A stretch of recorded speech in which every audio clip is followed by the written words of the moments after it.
الله الرحمن الرحيم. السلام عليكم متابعين الغيدق سبورت. اليوم شوي كان مأساوي فينا نقول على المنتخبات العربية. يعني المنتخب السعودي أجل حسب إلى الدور القادم، كان بالإمكان التأهل من اليوم بشكل مباشر إلى الدور القادم، لكن ضيع الفرصة من إيده أمام المنتخب البولندي. الديوك الفرنسية عم تتأهل للدور القادم وعم تثبت للجميع بأنها المنتخب الأقوى. يعني ما عم نشوف منافس أبدا لمنتخب فرنسا. أيضا المنتخب التونسي عم يضيع فرصة ثمينة جدا أمام منتخب وضيع فينا نسميه بالمجموعة، المنتخب الأسترالي، منتخب آسيوي. كان بالإمكان أيضا الاستفادة من هاي الفرصة. والأسطورة ليونيل ميسي عم يعيد الآمال لكل عشاق تانجو الأرجنتيني. قبل ما ندخل بتفاصيل المباريات بتمنى منك تشترك بالقناة، تفعل زر الجرس، وما تنسى تدعمني بلايك بالكومنت. وللناس اللي عم تتابعني على الفيسبوك بتمنى منك تحط لنا لايك على الفيديو. رح نبتدي بمباراة منتخب تونس مع المنتخب الاسترالي. كان غير الاسترالي مباراة برأيي كانت سهلة جدا على المنتخب التونسي، وكنت متوقع ومتفائل جدا انه المنتخب التونسي يقتنص 3 نقاط من المنتخب الاسترالي، خاصة انه المنتخب الاسترالي منتخب آسيوي. وثانيا لان المنتخب الاسترالي تأهل كثاني مجموعة بمجموعة السعودية. يعني كان متواضع جدا بالتصفيات الآسيوية، كان متواضع جدا بتصفيات، وقدم مستوى سيء امام المنتخب الفرنسي بالمباراة الاولى اللي كان عم يخسرها ب4 اهداف مقابل هدف وحيد. مباراة تونس اليوم شوي كنا المنتخب التونسي متردد، كنا عم نشوف تشوش ذهني واضح، كنا عم نشوف عدم تركيز من اللاعبين، كنا عم نشوف التسرع. يعني المنتخب التونسي بكل امانه ما كان عم يقدم الاداء المطلوب منه. ما كنت عم شوف الرغبه بالفوز على المنتخب الاسترالي. نوعا ما كان في بعض الاخطاء من الحكم، كان في اخطاء تحكيميه ظلم فيها، خلونا نكون واقعيين، ظلم فيها المنتخب التونسي.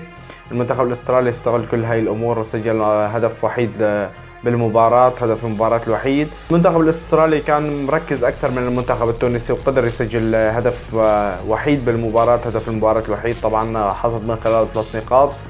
شوي المنتخب التونسي كان خايف. بعد الهدف كنت متوقع من المنتخب التونسي يعمل ردة فعل للعودة للمباراة، يعمل كامباك، لكن ما كنت عم اشوف المنتخب التونسي في اي ردة فعل.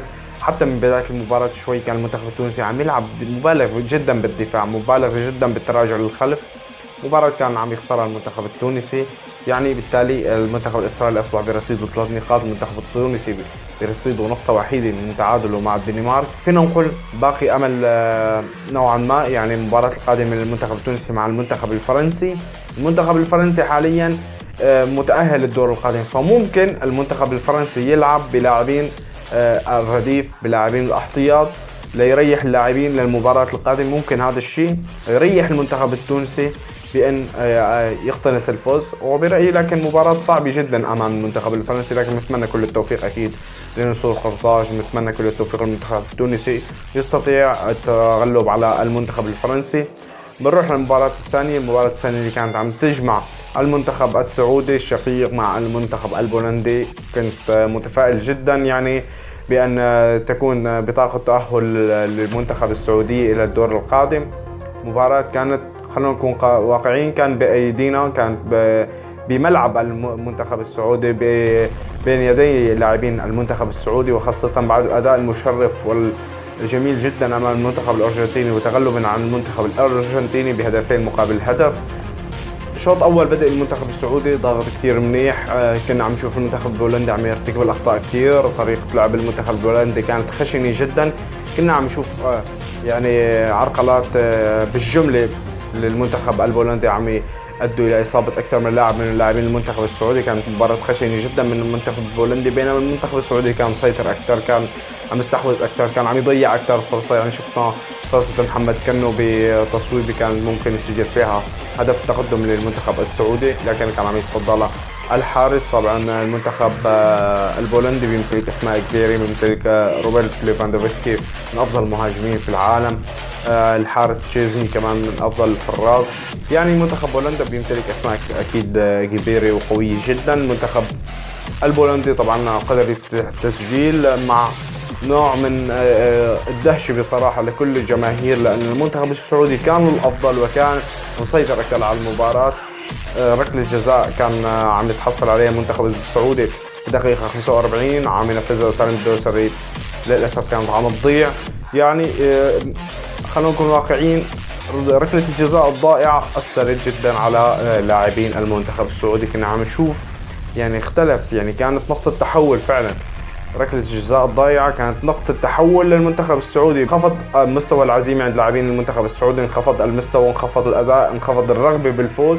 المنتخب البولندي يعني كان عم حاسم أكثر، كان عم يضغط بشكل أكبر. قدر روبرت ليفاندوفسكي من تسجيل الهدف الثاني لمنتخب بولندا. المباراة عم تنتهي بهدفين نظيفين للمنتخب البولندي، وبالتالي المنتخب السعودي استقر على 3 نقاط حاليا، مؤجل حسم المجموعة وبطاقات التأهل للدور القادم. مباراة يعني ضاعت الفرصة من ايد المنتخب السعودي بهاي الجولة. نتمنى كل التوفيق بالمباراة القادمة تكون مع المنتخب المكسيكي. برأيي المنتخب المكسيكي هو أضعف منتخبات موجودة بالمجموعة. يعني المنتخب الأرجنتيني خسر مع المنتخب السعودي بهدفين مقابل هدف. المنتخب الأرجنتيني اليوم عم يتغلب على المنتخب المكسيكي بهدفين نظيفين.